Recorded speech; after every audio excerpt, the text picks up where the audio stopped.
ahead of us. Hey guys, I wanted to do a magic tutorial for you. I've been watching a lot of them on YouTube, trying to get like some glimmer of advanced knowledge from other people that are in GM, and not really finding anything.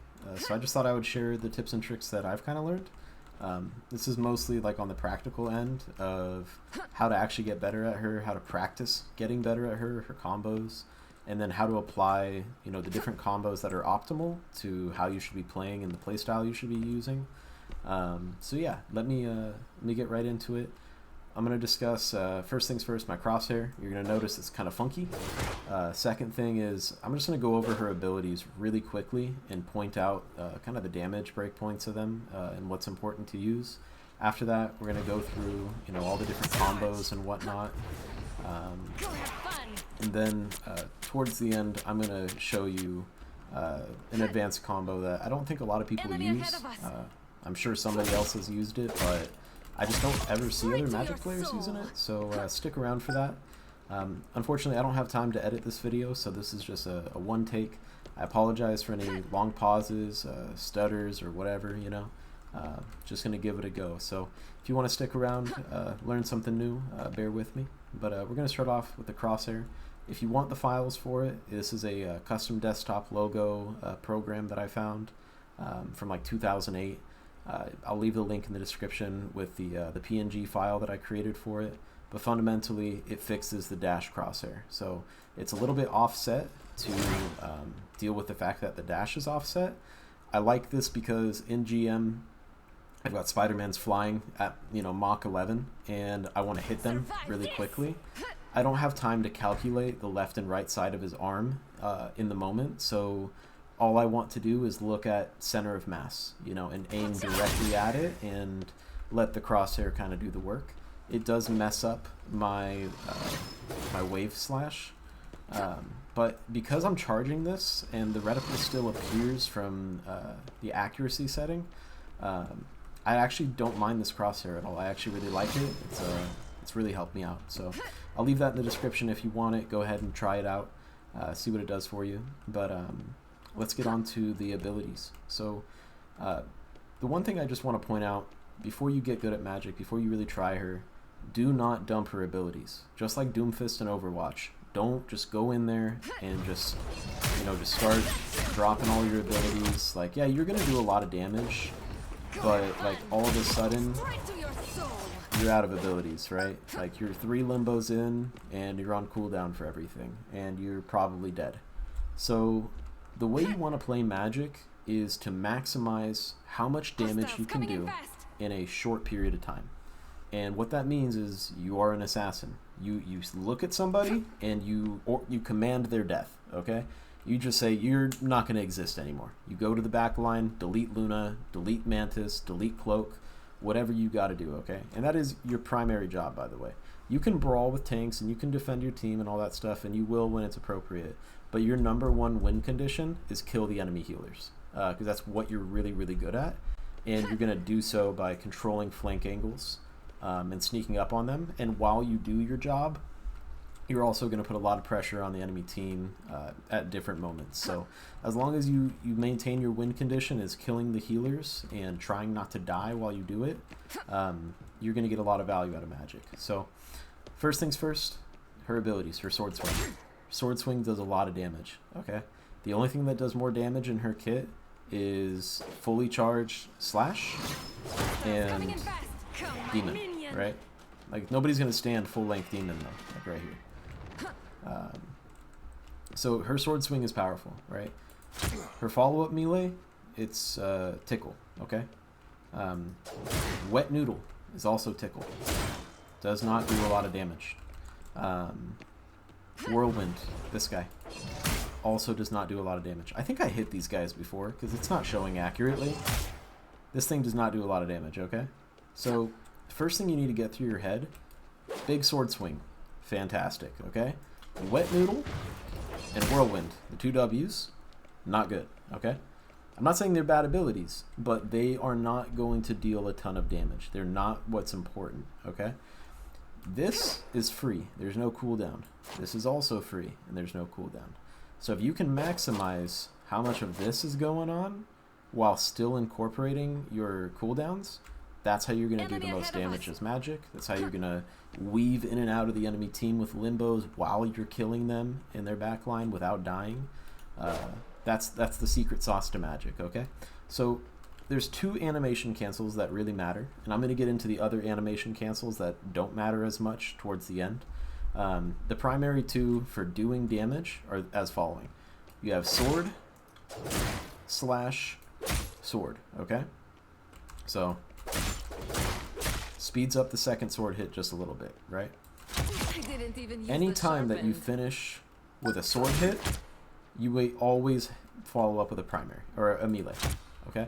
So even if you do sword, feel free to follow it up with another melee, okay? Anytime you end with sword, if you plan on doing nothing else in the combo, finish it with melee. Because it's faster than doing another sword hit, and you can get out of the fight afterwards and then do another sword hit. So her sword does damage based on how close you are, so stand closer. Here's the interesting thing. Your melee can only hit from so far away. From like right here, okay? I can still hit with my sword. My sword still does more damage than a melee, okay? So what you want to do is when you are fighting somebody, you want to get close to them, do high DPS real quick when you're close by, because you're doing max sword damage, and then as you walk away, you're outside of the range of the melee, right? But you're not outside the range of the primary. That's when you hit them the second time. So you're going to do less damage on that second hit. But it doesn't matter, because you just did a ton of damage, okay? That's how you want to play Magik. You can walk away from people like that. You can jiggle a corner, hit them with that, walk away. Walk away. You know? That's the little cycle you need to get yourself into, the flow. So now that you know that Wet Noodle and Whirlwind are low damage, and that you want to prioritize your sword, you know the appropriate combo where you can cancel. Let's get into the combos, okay? So the first one you're going to learn when you're fighting the Galactobots, the 250 HP Moon Knights and stuff, works well against them. It's this guy, right? It's the 250 combo. So you do your Whirlwind, dash, and then you primary melee, okay? Now, the second version of that combo, same derivative, is you do that. So in that one, all I'm doing is I'm incorporating the full combo. Okay? So, same thing. I do the dash, but now I'm adding in extra stuff. Okay? That's what I call the max damage combo. It is, to me, the effectively highest damage combo you're going to do to somebody as an assassin. And the reason why it's an assassination is, more often than not, your enemy is not going to allow you to just walk right up to them, okay?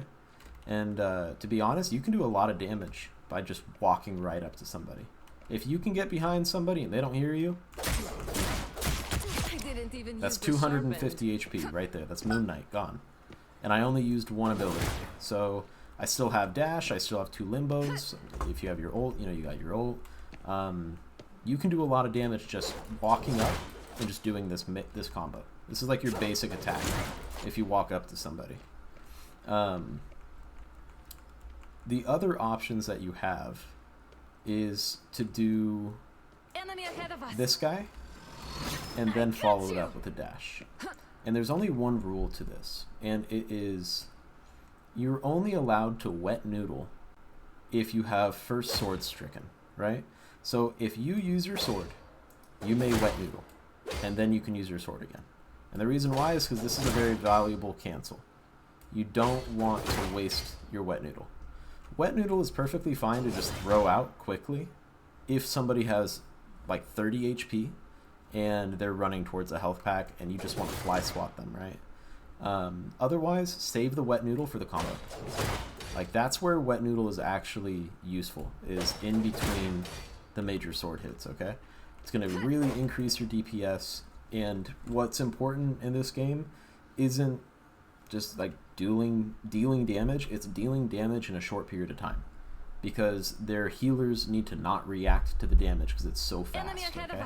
That's why burst damage is really broken in high levels. Because if you can just kill somebody instantly and their healer has no chance to react to it, like the game's over. That's why they banned Hawkeye and Hela for everything. Because you just get headshot and just like it's done. Like the healer didn't even get to play the game, you know.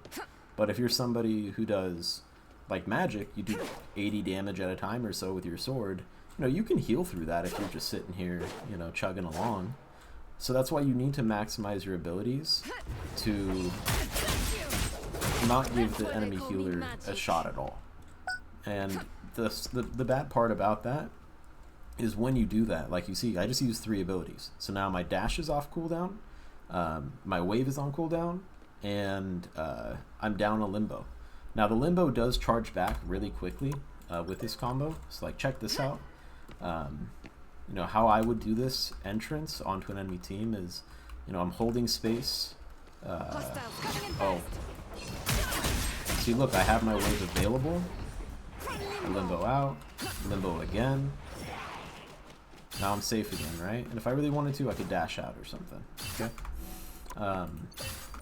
So when you do limbo step at the beginning of a combo, it is immediately going to start recharging. And that is important because it means that by the time you're done hitting them with this max damage combo, you can limbo out again. And there's just like a brief moment of time before you have to limbo again, okay? So it means that the best assassination move that guarantees you that you get the hell out, like best chances, you got 2 demons to escape with, is you initiate with limbo, you do the maximum amount of damage that you can, and then you leave. Right? So that's the optimal strategy when assassinating somebody on Magik. The other option, where you can use this charged up one, this is a good option, but it's never going to be as strong as the max damage combo. That doesn't mean you shouldn't use it though. It's effective against flyers, whereas the first one might not be. You know, they might be out of your range. It might be better to hit them with the wave before you try to initiate, otherwise there's no point. But the bad part about it is it just doesn't do as much damage. Let me just show you real quick. Damn it. This war is bigger than one life. So if I do this, it's going to drop him to between H now. Let's do the max damage combo. Drops him down below the T. Now I only use dash and wave in this, so if I also add in the damage for whirlwind, you know, it gets it to like the middle of the T. It's still not where it was before. It was way below the T on this guy. So even with the same amount of abilities, what's changing the amount of damage that I'm doing here is the fact that I'm incorporating more sword swings into this combo than I am in this combo. And the reason why is because back-to-back sword swings are inefficient. That's why you want to run this. But when you do this, it's like a hard reset. Like you're kind of animation locked in the primary. And it's faster to just swing the second time. So when you do this combo and you hit that melee, you're kind of locking yourself out from doing any other continuation of your combo. Whereas with the max damage combo, because I hit the primary swing and you know my wave isn't on cooldown because I didn't throw it before my dash, then I get to combo it into the second sword swing, and that's really where the DPS is coming from. Okay, so that's the max damage combo. The only combo, I don't know if I mentioned this already, just to make sure I did, don't ever throw this. Okay? If you're going to throw that combo, this has to be fully charged. That's the only rule. And the reason why is wet noodle into dash, it'll kill a 250 HP target, but after you do primary melee, you're animation locked. You can't combo any further. You can't do this combo, right? So it's just not going to kill things at a higher rank because you're just not outputting enough damage. It's just an inefficient combo, so avoid that guy. Now that you know the first 3 combos, I'm going to show you how to practice the whirlwind dashes efficiently. So when you spawn Thor or Doctor Strange, they have the correct amount of health. But when you do a max damage combo, the second time, it's a perfect 250 combo. So what you want to do is you want to spawn 3 Thors and always go for the ones on the outside. And just ignore the guy in the middle. Occasionally your whirlwind dashes, when you hit one guy, is going to do damage to the one in the middle, which is why you ignore him, because he's just going to take a bunch of AoE damage. When his health gets to somewhere like right here, at any time, feel free to hit him with a combo. And the goal of hitting the odd one out is his health is at a weird point that you don't know, because these guys are going to be predictable. When he's full health, you're going to do max damage combo. After you do max damage combo once, you're going to hit him with the 250 combo. So you always know which combo you're doing on him. But this guy, you don't know the correct amount of health at the end there, right? I threw the melee at this guy. I should have thrown wave. So I should have gone for this, but instead I just did that. And maybe in a real game he gets healed up off of that, right? Like they're clutching up and throwing the heals at him as I'm hitting him. He survives off of that because I picked the wrong combo. So whatever you do, you want to start off, maybe this guy. We'll go for this guy. This guy should be 250. I didn't even use the sharp end.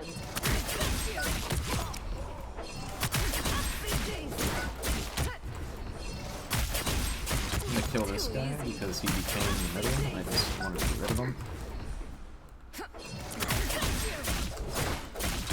Cool, this guy should be 250. I hit him a little. Right, so now he's at an appropriate... So my guess was correct there. I knew that I was going to need wave, because I knew for sure I wasn't going to be able to punch him to death. The moment you know that you need to hit him with wave, what comes after wave? The cancel, right? So anytime you're going to throw wave in a combo, you just know that you're going to just left click again. So any single time that you're not hitting this, you're hitting this, okay? Those are your only 2 options at that point in the combo. Is you hit the higher damage version or the lower damage version, okay? So if you start doing this on targets in games, you're going to notice you're dumping your abilities on one target. You're losing 3 abilities for them, which is why it's so crucial in higher games that you have an exit plan, right? Unfortunately, that combo does leave you with an exit. It leaves you with 2 demons if you wait like 1 second and just like throw a little slash in between to finish somebody, you know? You really need to plan your exits, because in order to kill somebody at a high level, you have to use all 3 abilities. You need to do so much damage to them that a healer cannot heal that amount of health on them, right? Especially if they're a squishy and they don't have line of sight. Like, you're probably going to kill them with that combo. But if you don't, you know, and you see that they're not getting healed, you know, just hit them with the melee. But if you know they're getting healed, just fucking send it, you know? Just make sure that guy does not come back from the grave. So, now that you've learned the 3 combos, you're ready to learn the final one. And the reason why I teach this one last is I kind of figured it out last. It was obvious that it existed from the beginning, but I just didn't see the utility in it. And I haven't seen anybody else talk about it either, or use it in-game, really. So the other type of animation cancels that you can do is, let's go over here real quick. You know, this is an animation cancel, and so is this. You know, that's all animation cancels right there. The other animation cancels that are available to you have to do with your limbo. So when you're in limbo, you know, you can drop a demon, that's one option. You can do whirlwind, that's option 2. You can melee before you do either of those options. And you can dash before you do either of those options. And the one that's really important is, most people think that when you do the dash, right, usually you click whirl and you go in on them. And so you're very used to activating your limbo ability before the dash has actually even landed, right? Because you're actually in the animation for a whirl while you're dashing. So it usually doesn't occur to people that that's possible, right? And functionally what this is this is what people think your range of your demon is. They think that demon is only dangerous when you're literally standing right next to them. But the reality is demon is dangerous all the way from here, right? And notice that fully killed the Thor. So the goal with this combo should be, and I'm just going to demonstrate on this door right here. You should be able to knock somebody up in the air, preferably at a doorway, and you drop this demon, and the demon is higher than the doorway, but it's aimed really vertical, like right at the ground. So like you'll notice, watch this, aim at their feet. So if you aim at their feet, it should aim the fire all the way to the ground, and it'll make like an actual wall, so that if they pass through it, they're taking damage. And the idea behind it is, if you're an enemy team, and you know score is 95, you need to get on point right now. You need to go through this doorway because point's over there. If you're the enemy group or big tank, you're gonna start. You know you're about to take a ton of damage. And you're not about to stop walking through the door just because you started taking some damage, okay? So when the Magik drops the demon from above that your team can't shoot, and you start taking fat damage from it, you're not going to react to it because you don't have a choice. Like, you need to go to point. So you're going to keep walking through this doorway, and your team is also probably going to follow you through the demon, right? So the goal should be with this combo is you see an enemy team walking through a doorway, and you knock up the tank, and you hit the demon immediately, and obviously it's going to be up in the air, aiming down, and then you hit them with 2 sword strikes. On the second strike, you do the wave, and then you do the primary melee, okay? And it should look something like this. Right? And that'll kill a Thor from full HP. Obviously it means that Thor is standing directly in the demon, and that's why if you see like right here, see how Thor steps into it? He's stepping into it because he has no choice but to go to point. You know what I mean? So even in real life situations, like you're gonna have a time where you're gonna put somebody in a corner and they physically cannot move, or maybe their Eye of Agamotto or whatever, and Demon is gonna do the full amount of damage. So Demon is one of the strongest things in her kit. Like, from full health, that does just as much damage as that. Like, you know what I mean? So Demon is super, super duper strong. And if you understand that Demon is not on a short little range like this, but that, you know, they pop a strange portal all the way up there, you can just shove a demon into the portal like that. I've done that to so many Doctor Strange portals, and I've gotten 4Ks off of just diving up to it and putting a demon. Like, it's crazy how much damage that'll actually do. So that's the final combo. I hope that this was useful to you. If anybody's interested in me talking about how to apply this stuff in game, let me know. I'll take your suggestions. Thanks for bearing with me if you sat through all of that, and I hope this little training method and information kind of helped you out. So appreciate you guys. Peace.